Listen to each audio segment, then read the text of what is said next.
새해가 되면 젊었을 때는 좀 설레이기도 하고 또 부푼 기대를 가지고 또 계획도 세우고 이렇게 화이팅하고 이렇게 출발을 하는 것 같습니다. 근데 나이가 들면 그런 것이 좀 무뎌지는 것 같아요. 저만 그런가 모르겠는데 그것은 가는 세월이 좀 아쉬워요. 그래서 애써 가는 것을 인정하지 않고 싶고 부인하고 싶은 건 그런 마음이 있습니다. 그래서 가는 세월이 좀 아쉽고 어떻게 보면 또 기대하는 것이 별로 없어요. 네, 별로 없고. 왜?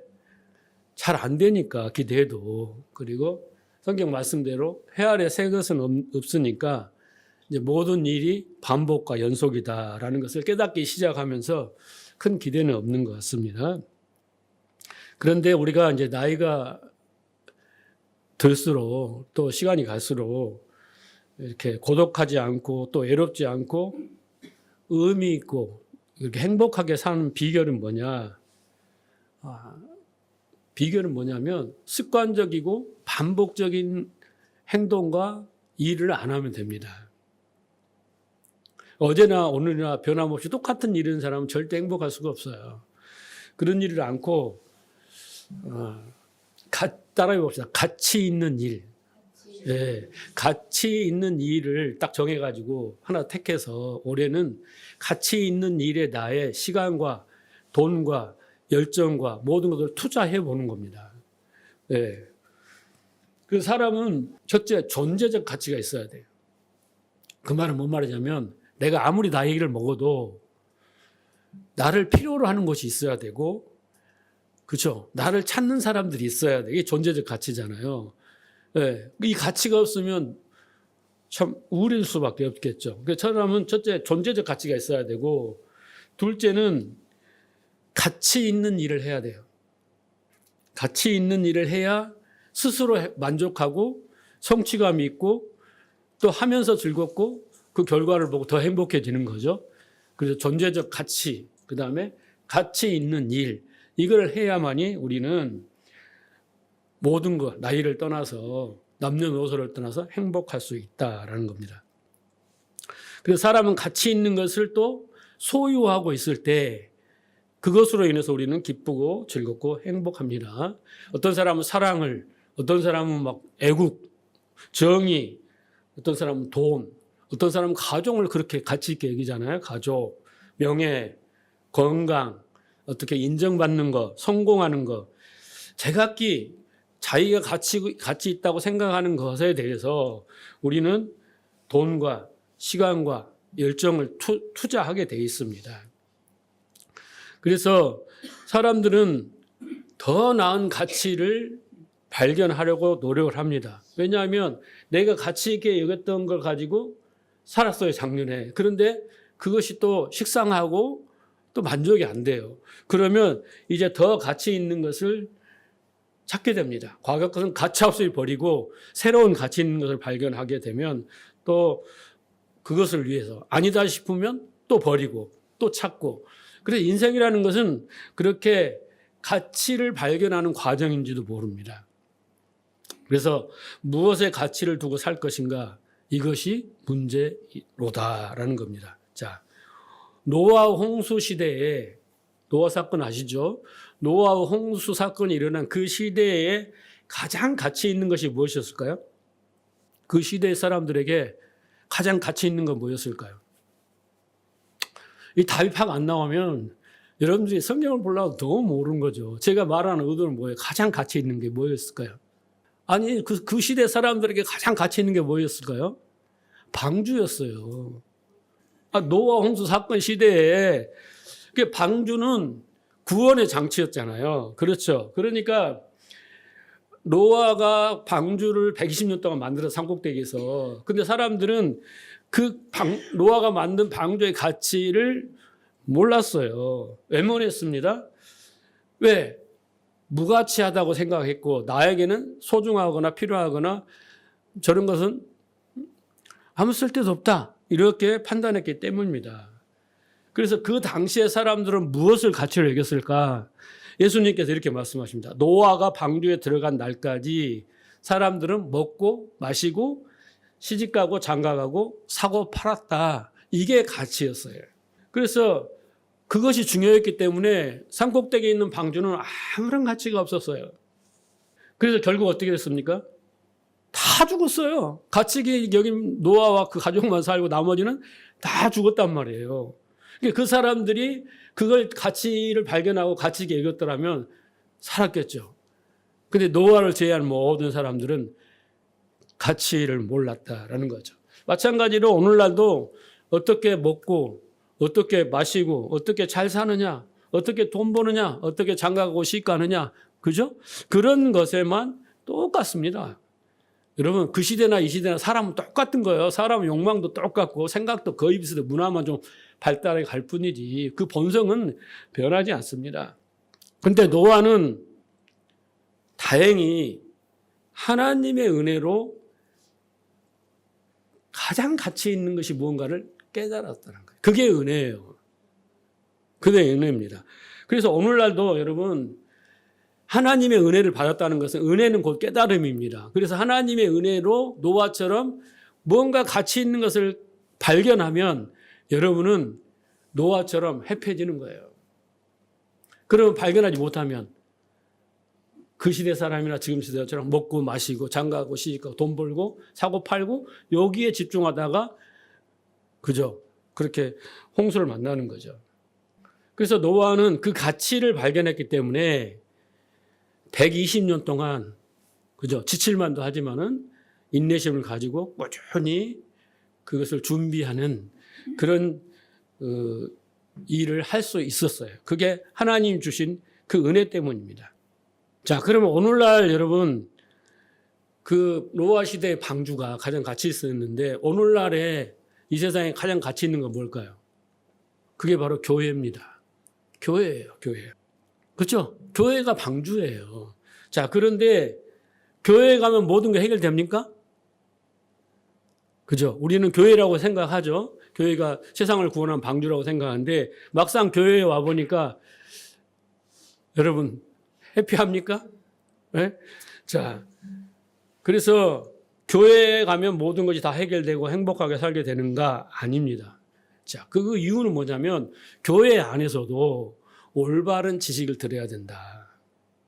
네. 근데 우리가 신앙생활을 하면서도 행복하지 못한 일을 제가 계속 이야기하는데 그건 우리가 올바른 지식을 듣지 못했어요. 자, 그러니까 말씀이라고 다 올바른 지식이 아니에요. 그 수준이 있단 말이에요. 그래서 올바른 지식을 듣게 되면 우리는 노아와 같이 그 깨달음을 통해서 가치 있는 것을 위해서 살면서 행복해질 수가 있다라는 겁니다. 그래서 이 시대에 여러분 방주는 교회입니다. 그런데 그 방주 안에서 가장 가치 있는 것은 뭐냐? 바로 진리입니다. 뭐라고요? 진리예요, 진리. 우리를 구원하고 살리고 하나님 나라를 맛보고 하나님 뜻을 행하며 살게 하는 것이 바로 진리예요. 그런데 그 진리는 우리에게 어떻게 공급되느냐? 이게 중요하잖아요. 이 진리는 첫째, 예수 그리스도로 말미암아. 그죠? 그 다음에 성령으로 말미암아. 예수 그리스도와 성령으로 말미암아 우리에게 공급이 되는 거예요. 이해하시겠습니까? 목사님을 통해서 공급된 게 아니에요. 물론 목사님을 통해서 전달이 되지만 그 원리를 아셔야 돼요. 예수 그리스도가 완성을 하시잖아요. 그렇죠? 구원을 완성하시고 또 말씀하시고 사역을 하신 모든 속에 성령이 오셔서 어떻게 해요? 성령이 오셔서 그 모든 것을 우리에게 깨닫게 하고 적용시키는 것은 성령이란 말씀입니다. 자, 그래서 보세요. 요한복음 14장 6절 예수께서 이르시되 내가 곧 길이요 진리요 생명이니 나로 말미암지 않고는 예수께로 올 자가. 그래서 먼저 우리는 예수 그리스도가 우리의 하나님께로 가는 길이요. 그렇죠? 그 길을 가려면 진리, 생명을 알아야 돼. 진리를 있고 생명이에요. 요것 자체가 바로 예수를 통해서. 예수는 은혜와 진리가 충만하신 분이잖아요. 예수님 자체가 진리예요. 그렇죠? 그래서 예수로부터 이걸 믿어야 돼요. 이 진리를. 그 다음에 6장 63절 살리는 것은 영이니 육은 무익하니 내가 이른 내가 너희에게 이른 말이 영이요 생명이다. 그렇죠? 이제 예수님이 진리를 공급하시는 분이야. 근데 내가 이른 말이 이게 바로 진리고 너희에게 생명이다라는 거죠. 근데 예수님 말을 안 들어. 뭔 말인지 못 알아들어. 그럼 그 사람이 생명이 있고 진리가 있겠어요? 아닙니다. 자, 그 다음에 보세요. 요한복음 14장 70절. 그는 진리의 영이라. 누구예요? 성령을 말하시죠. 보혜사. 세상이 등이 그를 받지 못하나 이는 그를 보지도 또 알지도 못함이라. 그러나 너희는 그를 아나니 그는 너희와 함께 거하시며 너희 속에 계심이라. 이제 예수님이 다 완성해 놓았잖아요. 그 모든 것을 이루어놓은 것을 우리는 깨달아야 되는 거잖아요. 그런데 예수께서 우리 성령을 보내주시면 그 진리의 영이 우리 안에 오셔서 우리를 몰라요? 진리를 알게 하는 거예요. 진리가 되게 하는 거예요. 우리 속에 거해서. 그죠? 근데 택함을 받지 못한 사람은 그 음성을 듣지도 못하고 그걸 깨닫지도 못하고 그걸 알지도 가치를 알지 못하는 거예요. 자, 그러면 보세요. 요한복음 16장 13절. 그러나 진리의 성령이 오시면 그가 너희를 모든 진리 가운데 인도하시니 그가 스스로 말하지 않고 오직 들은 것을 말하며 장래를 알리시라. 뭐야? 예수님이 하신 일들에 대해서 이건 이렇고 다 깨닫게 해주시고서 그것을 그렇군요. 그렇게 해서 우리에게 진리가 되고 그의 믿음이 되게 하시는 이는 바로 성령 하나님이시다라는 거예요. 그러면서 우리를 어떻게 해요? 진리 가운데 인도하니까 우리는 진리를 따라 사니까요. 여러분, 우리가 완벽하고 죄 짓지 않는 게 아니라 하나님 뜻대로 살게 되니까 행복할 수밖에 없죠. 하나님 나라 안에서 사는 거예요. 의와 평강을 누리며. 그러니까 성경의 원리를 우리는 목사님이 이렇게 논리적으로 설명하는데 우리는 이걸 이해를 못해요. 그 다른 길을 자꾸 찾는단 말이에요. 하나님이 말씀하시고 구약을 통해서 말씀하시고 예수님이 말씀하시고 성령을 쫙 해서 이렇게 말씀해서 우리가 신앙생활을 어떻게 해야 되면 뭘 추구해야 되면 뭘 가치로 하게 되면 어떻게 해야 되는 걸 다 이렇게 알려주는데 이거 알려준 데가 별로 없어요. 그리고 잘 이해를 못해. 자꾸 다른 길을 찾고 다른 방식을 택하려고 한단 말이에요. 성경대로 해야죠.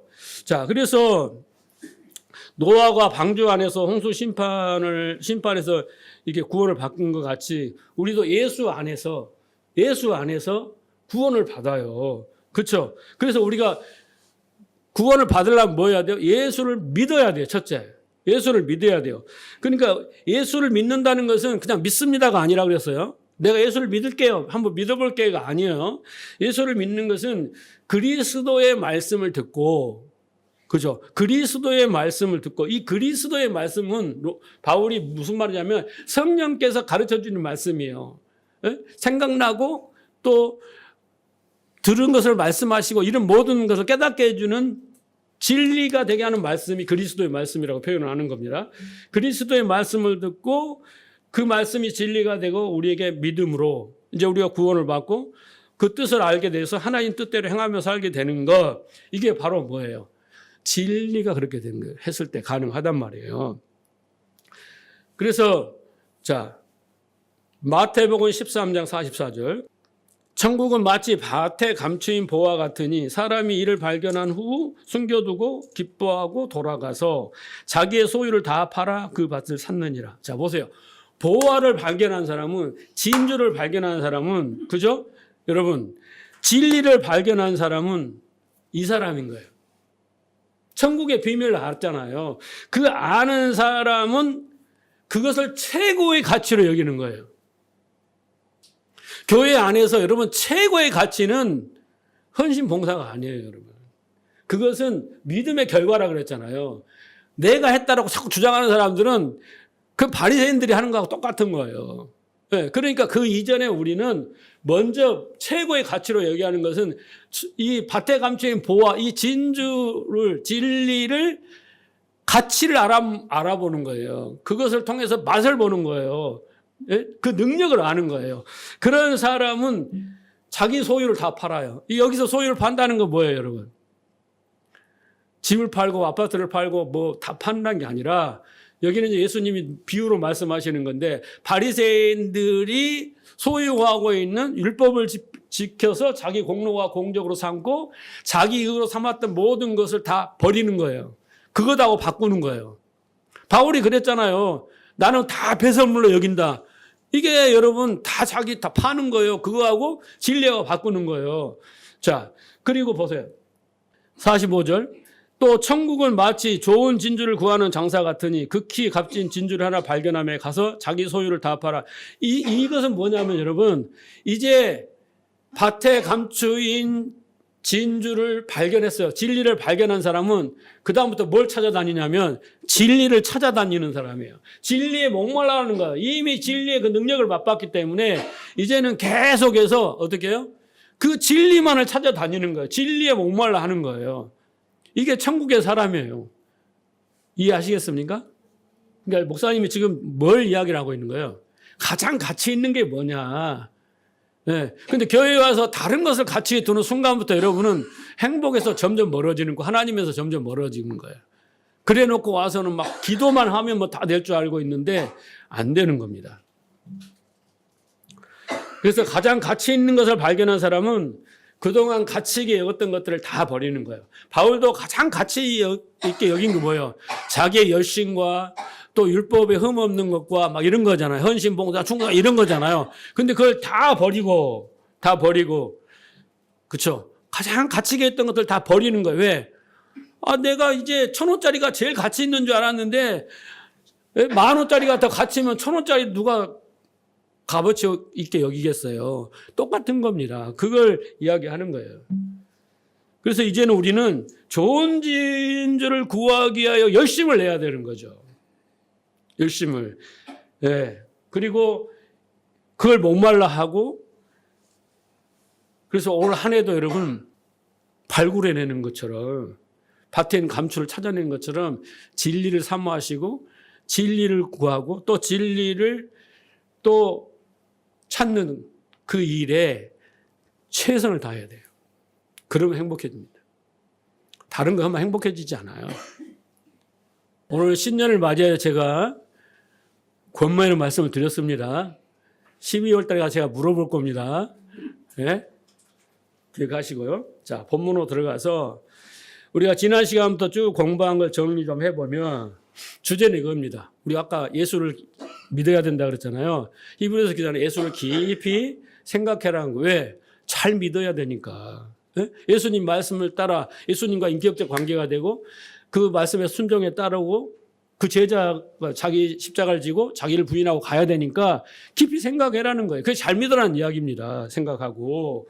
그리고 이제 어떻게 했어요? 그렇지 못한 자들을 설명했죠. 항상 마음이 완고해서 주의 음성을 듣고도 마음이 완고하여지고 또 항상 미혹되어서 그렇죠. 미혹에 끌려서 이렇게 그래서 그들은 불순종하고 안식에 들어가지 못했다. 그러면서 너희는 안식에 들어가기 힘써라. 그리고 뒤에 뭐라 했어요? 그리스도의 처벌을 버려라. 이렇게 이야기를 했고 그리고 합당한 열매를 맺으라. 기억나시죠? 예. 그 다음에 지난 시간에 뭐 했어? 이제는 확신해라. 그렇죠. 더 좋은 것. 그 다음에 구원에 속한 증거. 하나님의 신실하심. 또 예수님이 우리를 십자가로 섬긴 것. 그리고 지금도 이제도 성령께서 우리를 섬기는 것을 확신하고 또 확신해라. 그러려면 어떻게 해야? 믿음과 오래 참음으로. 그렇죠. 예. 하나님의 언약을 성취했던 그들을 본받아라 라고까지 권면을 했습니다.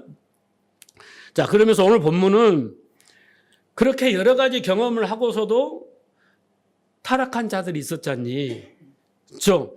그렇게 합당한 열매를 내지 못해서 결국 불사름을 당할 거야. 저주를 받을 거야 라고 경고하면서 너희들도 저들처럼 되지 않으려면 9절에서 12절 말씀이 뭐냐면 확신하라였습니다. 그러면서 오늘 말씀은 뭐냐면 하나님과 아브라함의 관계를 통해서 하나님이 언약하시고 성취하시는 사건, 그 일에 대해서 강력한 근거를 제시합니다. 네? 또 예증을 들어서 우리에게 더 확신을 주려고 예로 사건을 설명하고 있습니다. 13절 보십시오. 하나님이 아브라함에게 약속하실 때 가르쳐 맹세할 자가 자기보다 더 큰 이가 없으므로 자기를 가르쳐 맹세하셨다. 라는 것이고 16절에 보면 사람들은 자기보다 더 큰 자를 가르쳐 맹세하나니 맹세는 그들이 다투는 모든 일의 최후의 확정이니라. 그래서 자 이제 확신을 해야 되잖아요, 우리가. 근데 히브리 기자는 뭘 가지고 왔냐면 하나님이 맹세하셨다. 그래도 안 믿을 거야? 이렇게 말하고 있는 겁니다. 자, 여러분 맹세라는 걸 구사제 찾아보면 무슨 뜻이냐면 굳게 약속하거나 다짐하다라는 게 맹세입니다. 어떤 사람이 내가 약속을 지킬게 이렇게 뭔가 의지를 피력하고 싶을 때 내가 어떤 벌이라도 달게 받겠다는 각오로 그 의지를 표시할 때 우리는 어떻게 합니까? 자기 부모님의 이름을 걸거나 그죠? 조상의 이름을 걸거나 뭘 해가지고 맹세라는 게 우리 통상이잖아요. 그렇죠? 내가 우리 아버지 이름으로 맹세를 하는데 내가 하지 못할 때는 우리 아버지가 대신 해줄 거야. 그러니까 믿어. 우리 아버지 얼굴을 봐서라도 해줘. 라고 그렇게 약속을 하는 거예요. 우리는 그걸 맹세라고 하죠. 마찬가지로 하나님이 아브라함에게 대해서도 그랬지만 우리의 구원에 대해서 약속하실 때 하나님의 이름을 걸고 맹세하셨다는 거예요. 왜냐하면 보통 자기보다 어른이고 자기보다 인격적으로 성숙하고 능력 있고 그렇잖아요. 존경받고 그런 자들의 이름을 걸어 맹세하는 게 관례인데 하나님은 자기보다 크신 이가 없어요. 그렇죠? 그러니까 하나님은 자신이 제일 커요.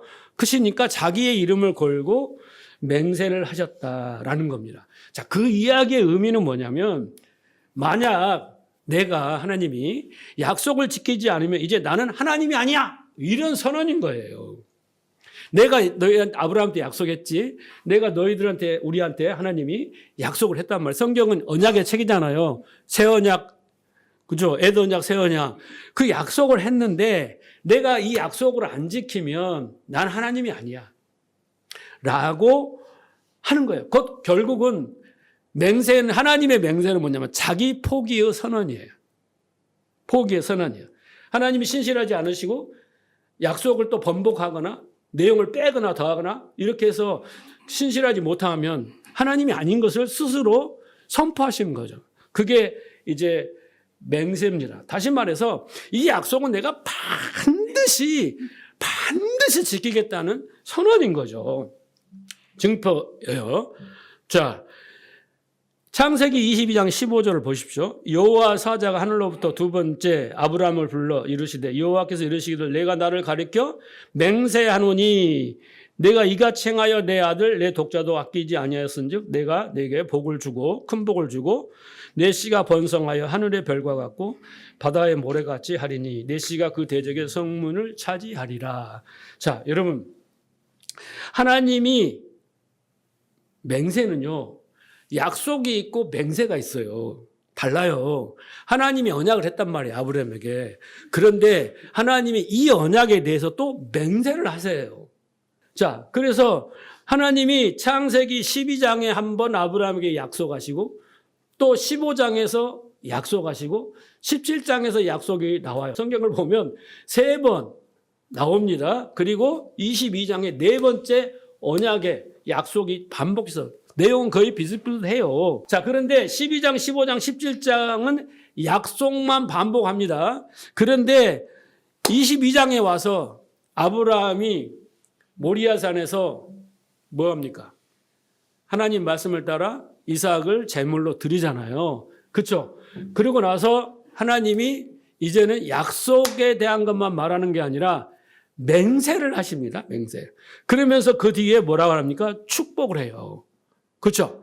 그러니까 하나님께서 이제 아브라함에 대해서 약속하신 것이 모리아산에서 완성이 됐어요.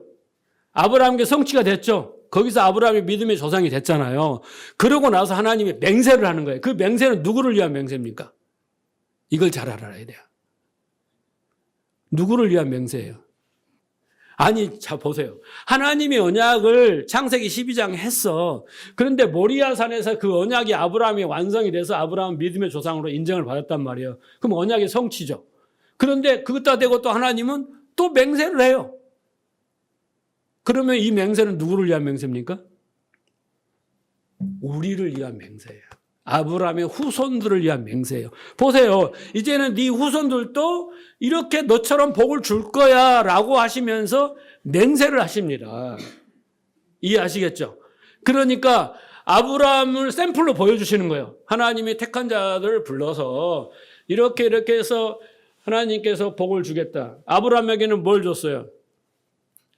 가나안 땅을 주시고 그 다음에 이삭을 주시고 복의 근원이 되게 하시고 네 후손들에게도 복을 주셨다 이렇게 했잖아요.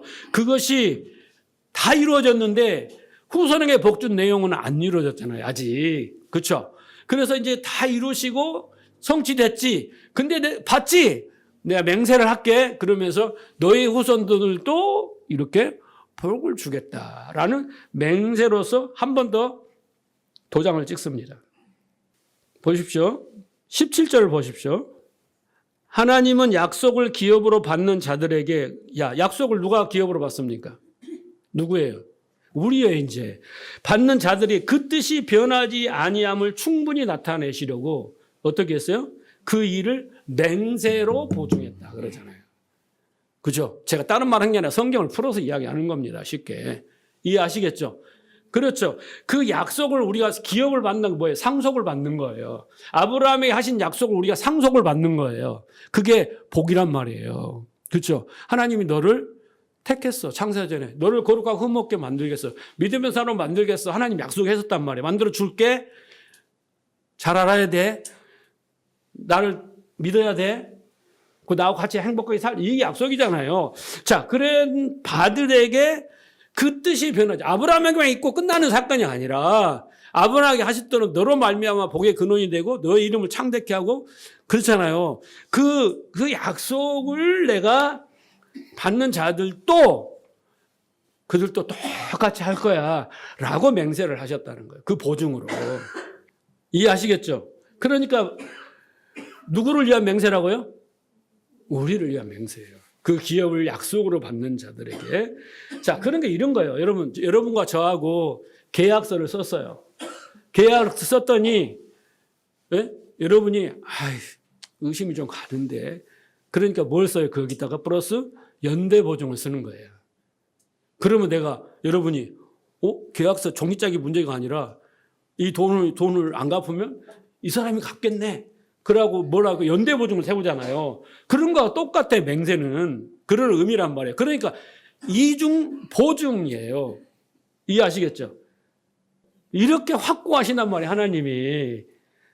우리는 성경 읽다 보면 아브라함 대부분 다 그래요. 아브라함이니까.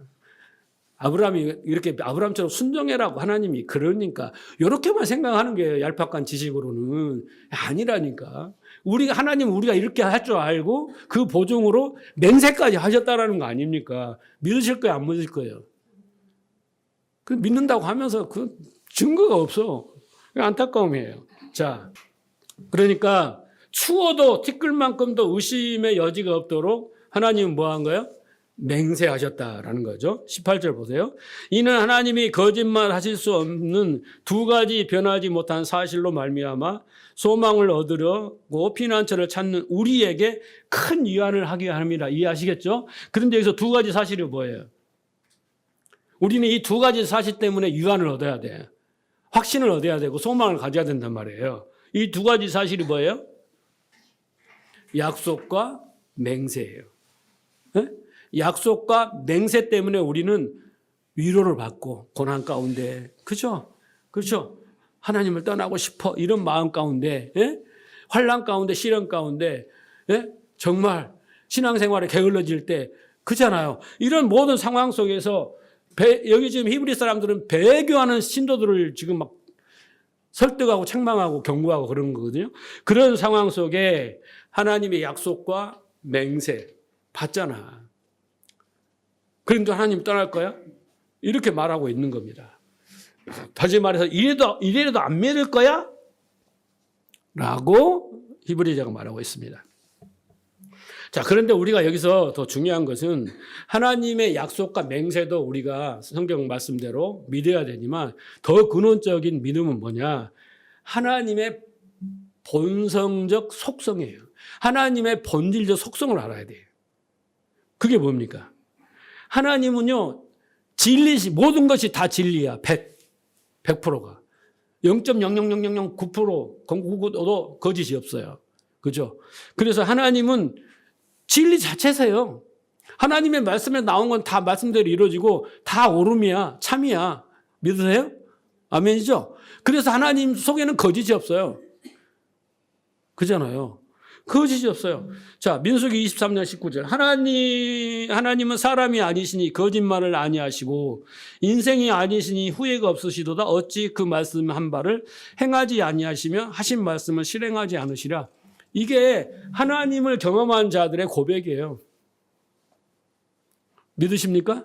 하나님은 본성적으로 속성이 거짓이 없어요. 자, 디도서 1장 2절. 영생의 소망을 위함이라. 이 영생은 거짓이 없으신 하나님이 영원 전부터 약속하신 것이다. 라는 거니까 하나님의 본질적 속성이 거짓이 없이고 참이시고 그 말씀은 말씀대로 이루어져 버리고 그렇잖아요. 그 진리 자체세요. 그러니까 우리는 하나님을 신뢰하는 거예요. 여러분 정치인이고 뭐 종교인이고 뭐 성자고 거짓말하는 사람이 어디 있어요? 인간은 다 거짓말 한다잖아요. 그죠? 들통만 안 날 뿐이지.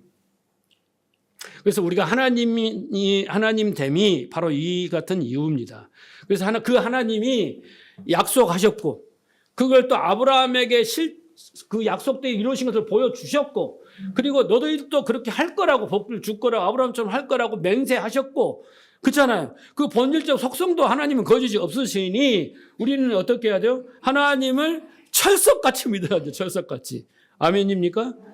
성도 지금 히브리서 기자가 확신해라 왜 그러냐 하면서 자꾸 하나님에 대해서 그 초보를 버리기 위해서 지금 설득을 하고 있습니다.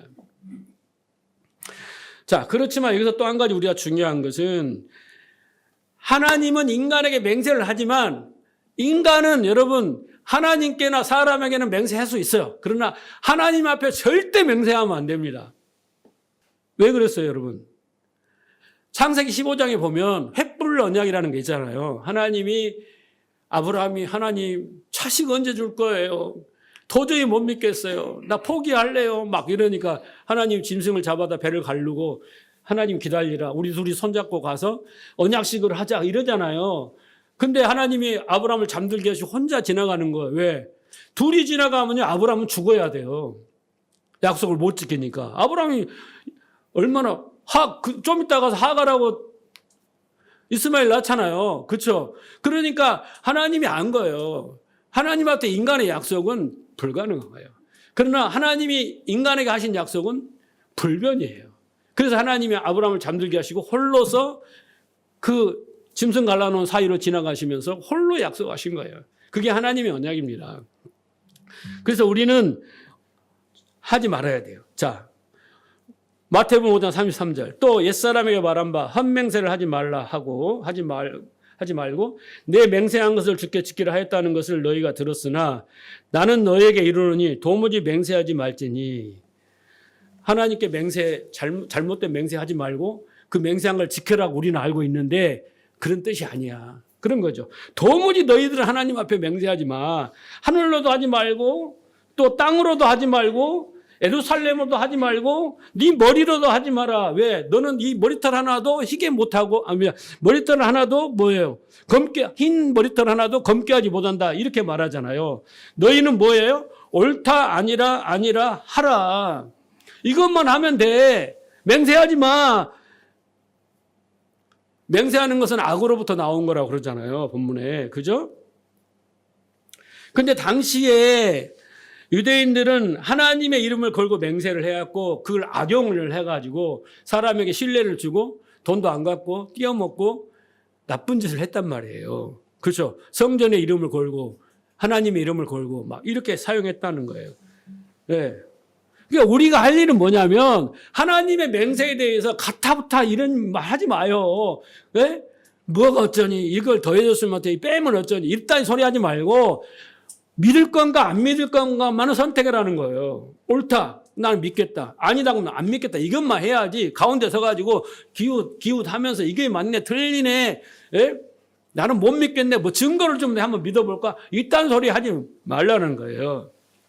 여러분 서원하잖아요. 여러분 성경에 서원이라 나오잖아요. 근데 여러분 우리가 성경을 잘못하는 거예요. 자 보세요.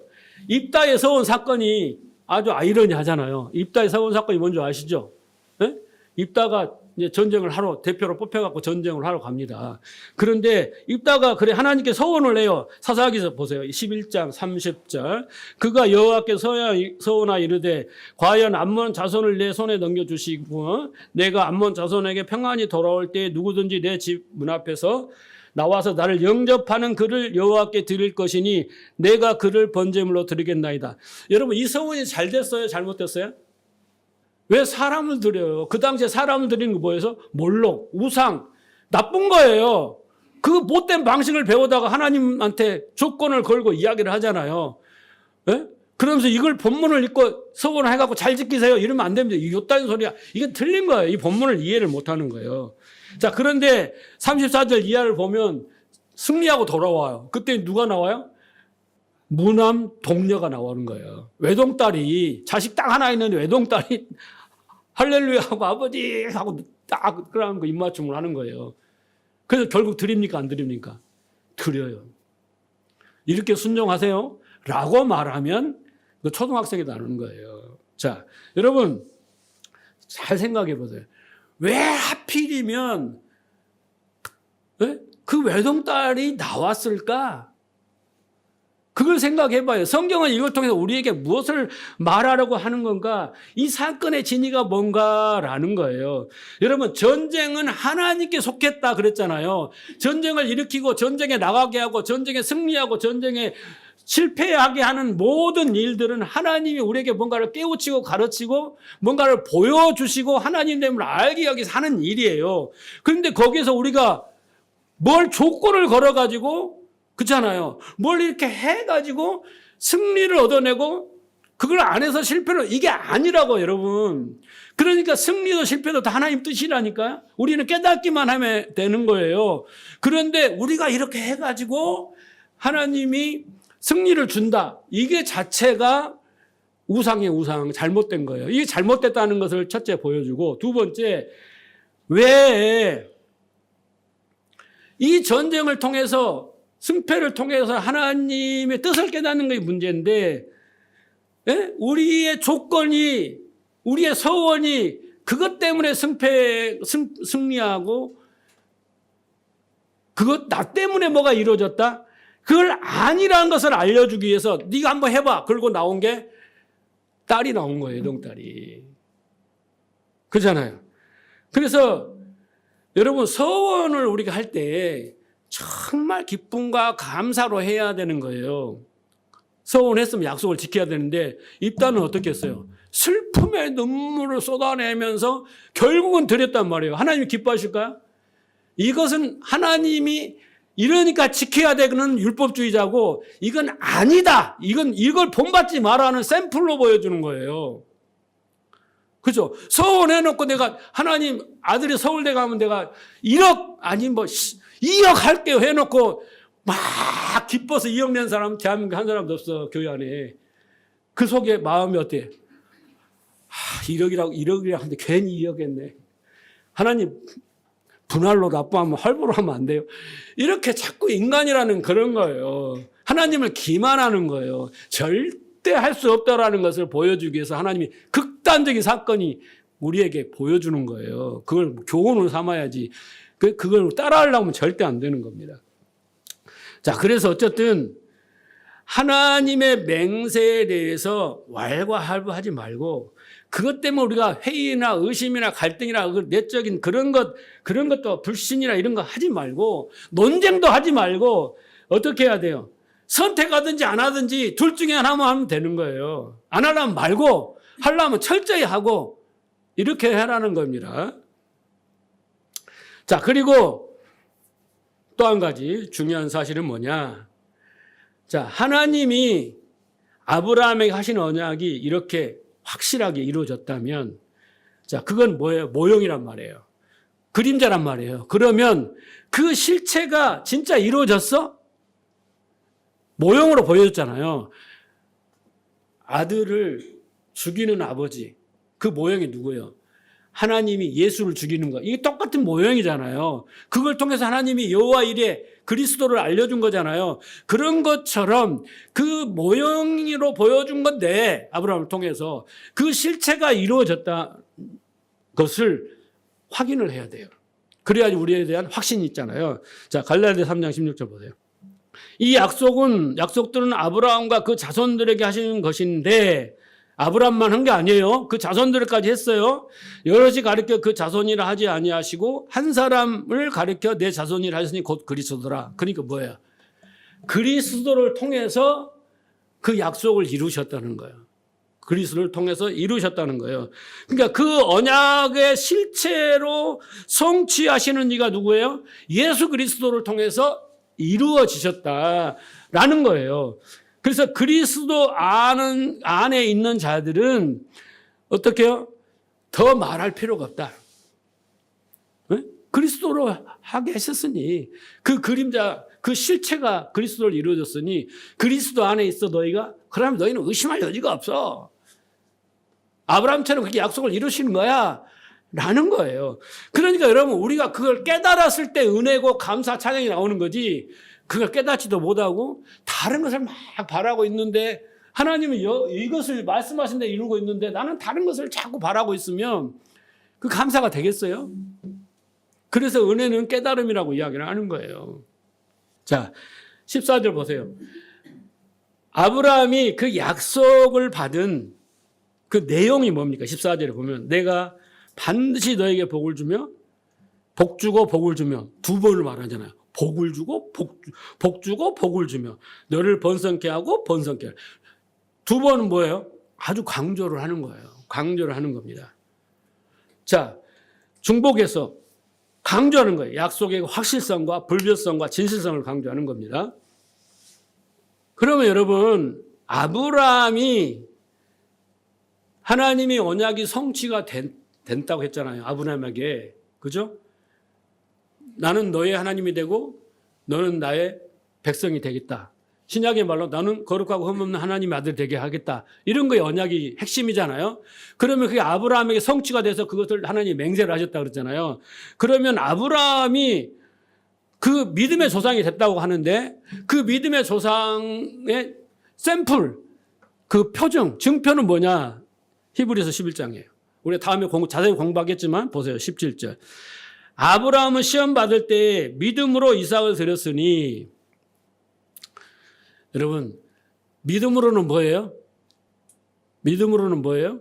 하나님의 선물이라고 그랬어요. 네, 믿습니다 해서 나오는 게 아니에요. 깨달음을 통해서 뭔가를 이제 확실히 알고 확정적인 마음에서 드리는 것이 믿음이잖아요. 그러니까 아브라함이 의지로 드려서 아브라함이 훌륭한 거 절대 아닙니다. 아브라함이 그렇게 하나님께 드리게 하게 하신 하나님이 훌륭하신 거예요. 하나님이 아브라함이 그걸 약속했잖아요. 나에게 순종하는 백성으로 만들겠다고. 그렇잖아요. 그러니까 이삭을 드렸으니 자 보세요. 그런데 이삭을 드린 그 마음에 두 가지 배경이 있어요. 그냥 덥석 드린 게 아니에요. 아브라함이 하나님을 만나서 수십 년 동안 한 5, 60년, 70년까지 가까이 있으면서 아브라함이 어떻게 했어요? 깨달음이에요. 깨달음. 모리아산 그 정점에서 깨달은 게 뭐냐면 자, 그 약속을 받은 자로되 외아들을 드렸는데 18절 그는 이미 말씀하시기를 네 자손이라 칭할 자를 이삭으로 말미암아 하셨으니 첫째는 뭐냐면 하나님이 이삭을 통해서 내 후손을 주시겠다라고 약속하셨다는 그걸 믿었다는 거예요. 첫째.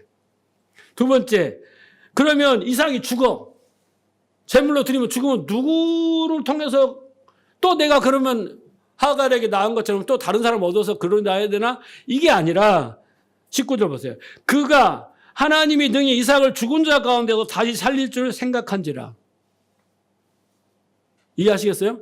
하나님을 어느 정도 믿었냐면 이삭을 통해서 후손을 주실 거야. 그걸 믿었어. 근데 이삭이 만약 내가 이삭을 제물로 드리면 죽은 이삭도 살릴 수 있는 하나님이라는 것을 믿었다는 거예요. 이렇게 단순하게 믿어야 돼요, 여러분. 그게 믿음이에요. 그게 확신이에요. 네? 이해하시겠어요?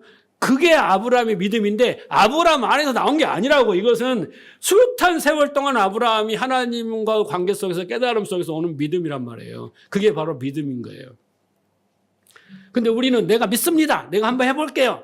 이렇게 하면 이렇게 준다는 게 그걸 믿습니다. 이런 믿음은 아주 초등학생 믿음이다라는 거예요. 자, 보세요. 그러면 아브라함이 어떻게 이런 믿음을 갖게 됐는가? 15절.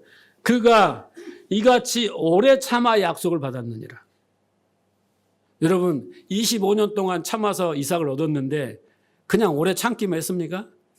그 안에 아브라함이 하갈을 통해서 얻고 또 갔다가 오고 막 또 아비멜렉한테 가서 속이고 막 이 난리를 치고 그 과정 속에서 깨달음을 그렇잖아요. 그 안에 많은 일이 있었잖아요. 그렇죠?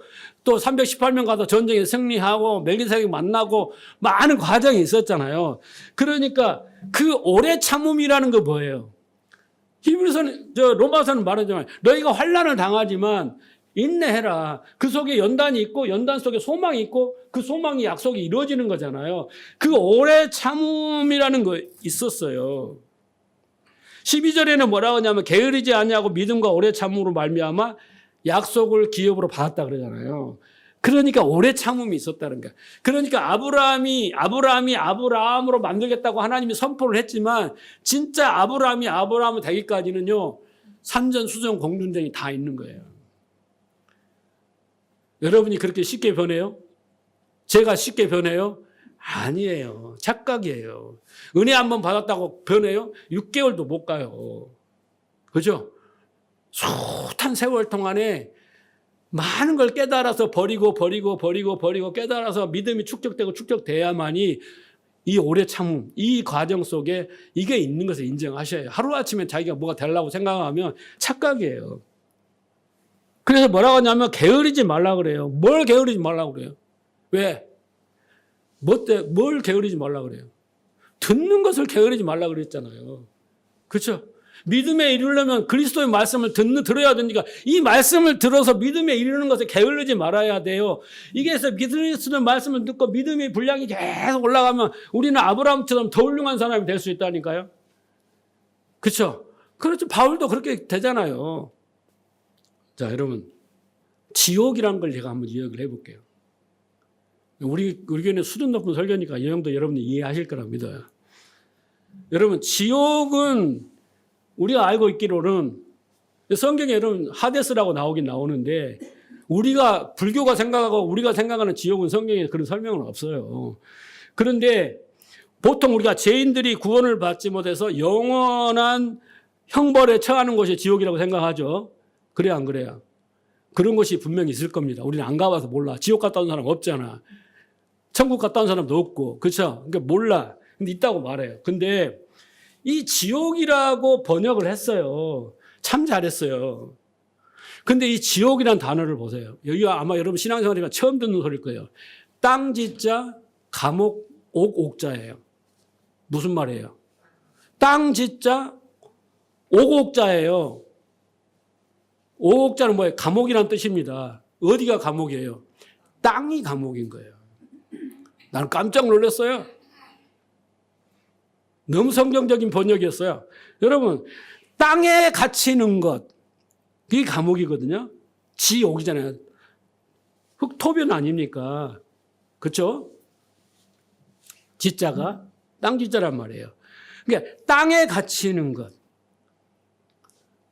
땅이라는 옥에 갇히는 것, 그러면 흙에 갇히는 것, 그거 성경은 뭐예요? 내가 흙이고 땅이고 티끌이잖아요. 그걸 상징적으로 말하면 내 안에 갇히는 것이 바로 지옥이에요. 여러분이 왜 불행하고 왜 안 되고 신앙생활에서 왜 고통 속에 있냐면요. 내 안에 갇혀 있기 때문이에요. 내 생각, 아까 같이 이야기했지만 내 가치, 내 방식, 내 습관, 내 패러다임, 그렇잖아요. 그 안에 갇혀 있어요. 우물 아래 개구처럼 그 안에 갇힌 그 바로 뭐예요? 지옥이에요. 거기에는 빛이 없어요. 생명이 없다고요. 진리가 없다고요. 그렇죠? 우리도 부분적으로 진리가 있지만 또 내 안에 감옥에서 나는 갇혀 있는 거예요. 그래서 우리는 자기 자존심, 자부심, 자긍심을 챙기고 자기 주체성을 챙기고 자기 능력을 개발하고 막 이렇게 해가지고 내가 스스로 하나님에 대해서 내가 막 사람들에게 인정받고 이렇게 사는 것이 내 안에 갇혀 있는 거예요. 율법주의라는 건 뭡니까? 바리새인들은 그 율법 안에 갇혀 있는 거예요. 율법 너머의 의미를 모른 채 율법 안에 갇혀 있는 거예요. 그게 바로 뭐예요? 지옥이에요. 율법 안에 갇혀 있는 거 율옥인가? 율법 안에 갇혀 있어요. 그 안에 갇혀 있는 거예요. 그런데 여러분, 성령이 오셔서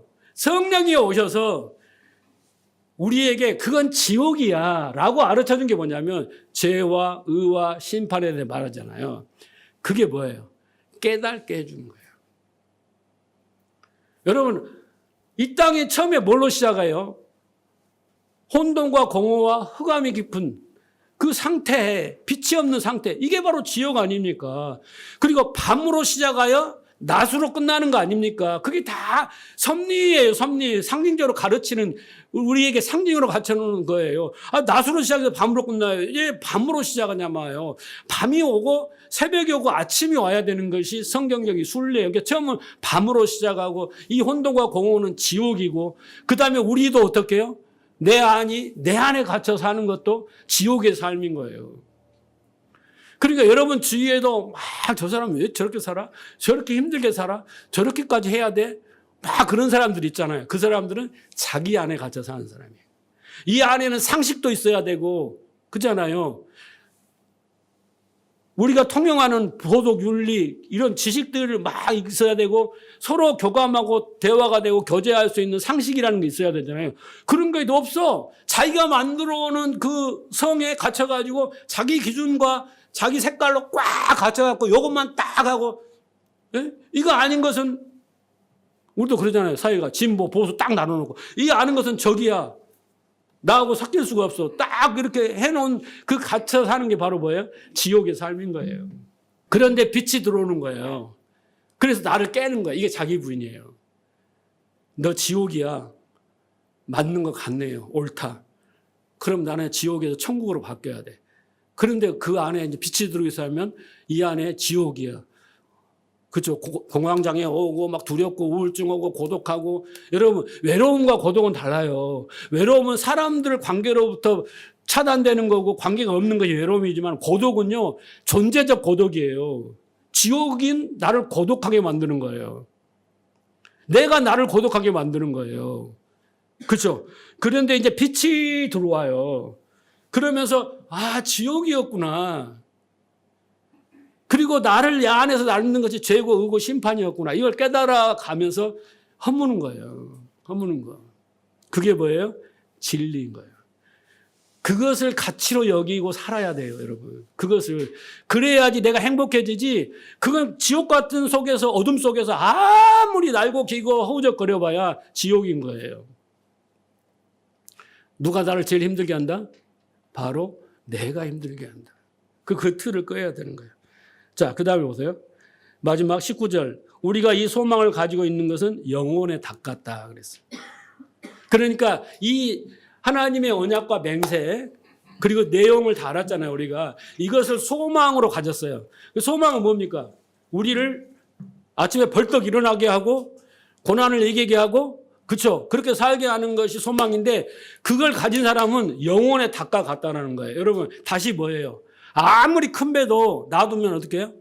바람에 흔들리고 물결에 떠나가죠. 근데 그걸 고정시키는 게 뭐예요? 다시죠. 그렇잖아요. 예. 큰 배는 엄청난 그 다시스하고 사람을 못 끌어올리잖아요. 기계로 끌어올리잖아요. 드르륵드르륵. 쇠사슬이 막 이만씩에. 근데 통통배는 어떻게 해요? 쇠사슬에 조금만 해갖고 조금만 닷을 달잖아요. 그런 것처럼 닷은요, 안전하게 떠나려가지 않게 고정시키는 게 닷이에요. 그런 것처럼 우리의 영혼이 흔들리지 않고 지옥에서 벗어나 하나님 나라를 살게 할 수 있는 그 닷의 역할을 하는 게 뭐다고? 그게 바로 소망이라는 거예요. 자, 여러분이 갖고 있는 지금까지 히브리서 기자가 말한 것이 여러분에게 뭘로 와야 돼요? 확신으로 와야 돼요. 근데 그것이 이제 확신의 단계를 넘어서 이제는 소망이 돼요. 아, 나도 아브라함처럼 약속을 이룬 것처럼 하나님 지금 나를 그렇게 이루고 계시는 거죠. 그리고 나는 결국 믿음의 사람으로 이렇게 가고 그 행복한 삶으로 가는 거죠. 이게 소망이 돼야지 그게 그 사람이 그걸 믿고 있는 거잖아요. 뭐 되면 말고 안 되면 좋고 이게 아니라 꼭 돼야 됩니다. 라는 겁니다. 자, 그런데 마지막 구절 보세요. 왜 우리가 그렇게 다시라고까지 할 수 있느냐? 그것은 20절. 그리로 앞서 가신 예수께서 멜기세덱의 반차를 따라 영원한 대제사장 되어 우리를 위하여 들어가셨으니 그러잖아요. 자, 뭔 말을 하냐면 과거에 대제사장은 자기만 들어갔잖아요. 그렇죠? 백성들은 놔두고. 그게 구약이었다면 신약은 예수님 어떻게 했어요? 자기가 대제사장이 피를 들고 속죄소로 가잖아요. 가서 부었잖아요. 그 쉬운 자에 가서 속죄와 하나님의 말씀을 받는 거라고 그랬잖아요. 그것을 이제 이루신 거잖아요. 그런데 앞서 가셨다는 거예요. 이제 우리를 데리고 들어가시는 거예요. 그 지성소로. 네? 그렇게 예수님이 이루셨고 이제 우리도 그렇게 들어갈 지성소로 하나님 지성소에서 온전한 성령이 될 수 있게 됐다라는 거 그걸 또 애증으로 보여주는 거예요. 계속 설득을 하고 있는 겁니다. 이래도 안 믿을 거야? 그렇게. 자, 말씀을 정리합니다. 구원은 아브라함에게 하나님이 언약하고 맹세하신 것처럼 우리의 구원도 하나님의 언약과 맹세로 이루었고 약속하셨고 그것을 이루신 이는 예수님입니다. 우리가 할 일은 뭐냐? 이제 뭐예요? 그걸 깨닫고 그걸 성령을 통해 깨닫고 이제 그것이 소망이 되고 언약이 소망이 되고 확신이 되고 소망이 되고 그것이 우리의 영혼의 닭 같아서 그렇잖아요. 다시 돼야 돼요. 나는 이제 딱 고정돼 있으니 흔들리지 않아. 떠나가지 않아. 그래 내가 좀 실수할 수 있어. 도덕적 윤리적으로 실수할 수 있고 좀 거짓말도 할 수 있고 될 수 있으면 하지 마세요. 그렇게 할 수 있지만 이것이 우리의 구원을 망가뜨리거나 중간에 포기하는 게 아니고 나는 이미 닻에 딱 고정되어 있기 때문에 그렇게 모든 과정을 통해서 연단이니까 나는 오래 참으면서 이루어 갈 거야. 이렇게 믿고 가면 2026년도 순탄하게 갈 수 있어요. 뭔 일이 안 좋은 일이 있어도 뭐 우리가 경건망동하고 자충우돌을 할 필요도 없고 순탄하게 갈 수 있어요. 확고한 푯대를 잡고 영혼의 덫을 딱 거기다 걸고 가면은 약간의 좌우로 흔들 수는 있으나 우리는 중심을 잃지 않고 한 걸음 한 걸음 가고 간 만큼 행복해지는 겁니다. 그렇게 여러분 안에서도 하나님의 언약이 하나님의 맹세를 확신하게 소망이 되고 영혼의 다시 되기를 주님으로 축복합니다. 그래서 26년은 더욱 우리는 믿음의 분량대로 점점 장성한 분량이 이루어서 점점 더 행복하게 사는 여러분 되시기를 주님으로 축복합니다.